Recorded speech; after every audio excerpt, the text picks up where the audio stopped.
What's up? Niggas tuning in to Sportshead Radio. I'm your gracious host, Emmanuel. Now, you guys, I'm so excited for the Super Bowl 53 matchup with the Rams and Patriots. Yes, it was some controversy in terms with the Rams and the Saints, but you know what? They're here. The refs didn't miss any calls in that game that should have been on the Rams side. But the Saints did get robbed on that call. But at the end of the day, the Rams are in the Super Bowl, and they're playing against the Patriots, who made 3 straight 3rd and 10 plays in overtime, you guys. So, with that being said, I'm excited for this matchup. We have Tom Brady, the greatest quarterback of all time, in his 9th Super Bowl appearance against Jared Goff.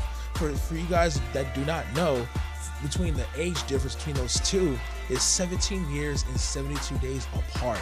That's insane. You could dang near have another child while he's on his way to become a high school prospect and be a freshman quarterback in college, literally. One of the intriguing matchups of this game is the Rams front four against his Patriots offensive line. How are they going to get pressure on Tom Brady? That's going to be one of the biggest keys in the game, and a lot of analysts say this is going to be won within the trenches. This is going to be a huge chess match. Obviously, you have Aaron Darnold, who's one of the quickest D tackles in the game, obviously. Then you have Ndamukong Suh, who has very good, speed and power. Now, what's interesting is Ndamukong Suh is more efficient on the edge, twice as much as the edge, as he is in the interior. In the interior, as a defensive tackle, he only has 1.5 sacks. But when he's on the edge, he has 4.5 sacks. It seems like the Patriots are probably going to emphasize a more run-heavy offense with Sony Michel. Now, my personal opinion, I think Sony Michel is going to be taken out the game, and they're going to figure out a way to try to scheme and run on the outside to avoid Darnold and Suh. But the Rams' counter could be putting Suh at the outside because he's more efficient and to get to Tom Brady and put pressure on the quarterback. Now, one of the X factors I have on defense for the Rams is Dante Fowler Jr. He just got acquired, got drafted by the Jacksonville Jaguars.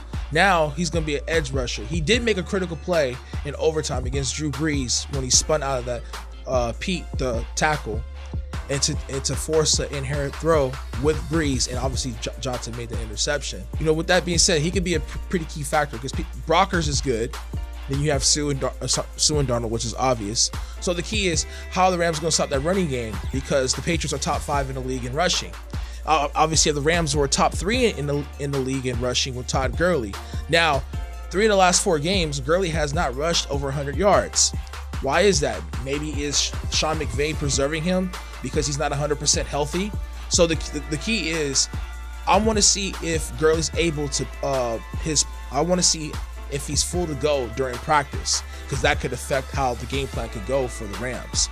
Now, obviously, you have Wade Phillips as a defensive coordinator back there. They got Talib and they got Peters. The Rams defense actually allows a lower passer rating when Akeem Talib is playing at corner. And they obviously allow less passing yards per play when Talib's back there on defense. So this Rams defense is going to be really critical.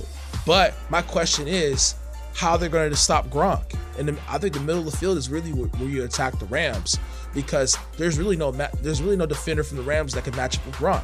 Think about it. If they attack the middle of the field, this could be a long day. Also, you have Edelman, who's very efficient in attacking middle of the field. One of the best receivers in the game, attacking the middle of the field. So if you're the Patriots, you have to. That's probably going to be their game plan. Also, running outside of Suh and Darnold.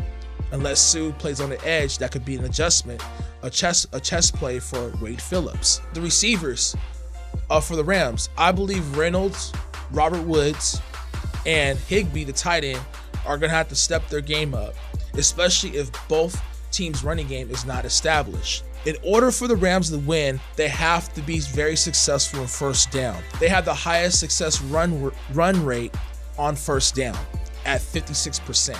that's number 1 in the league. If Gurley's able to eclipse 100 yards and they're able to establish tempo with that and put Goff in manageable second and third in short situations, the Rams have a good shot to win. And especially if they're able to put pressure on Brady within the inside, because I don't know if you guys noticed, Brady has a 63.1 passer rating if you pressure up inside the interior, and then when you're pressured from the outside, he has a 113.2 passer rating when you're pressured from the outside. Why is that? Because he likes to check down to James White. And notice, James White on that comeback, he scored the game-winning touchdown on Super Bowl 51 against the Atlanta Falcons. If I had to pick an unsung hero for the Patriots, to me it has to be Philip Dorsett, because he's the only deep threat.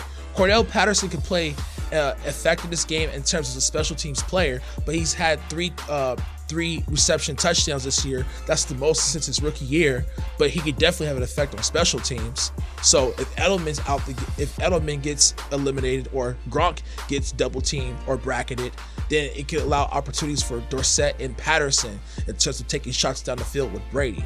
Brady's one of the best. He's top 3 in the league in intermediate passing. And that's what makes him great, because he's going to take what the defense gives him. Jared Goff needs to take some shots down the field in play action to give it up to Cooks. And Cooks has accounted for 40% of the deep throws, 25 yards or more. And 34% of the offense for the Rams has been based on play action. I like the Patriots to win by 1, 28-27. I like them on the money line, and I like them on the over at 56.5. Thank you guys for tuning in for Sportshead Radio. Guys, go ahead and click and subscribe on the Space Entertainment Network. You guys, if you guys want more information for a full breakdown analysis, follow me on SoundCloud at Sportshead Radio. I have more in-depth analysis and matchups and keys to the game on my podcast, you guys, that's already been posted. Follow me on Sportshead Radio 1 on Periscope, you guys. You guys have a good one. Peace. Enjoy the game.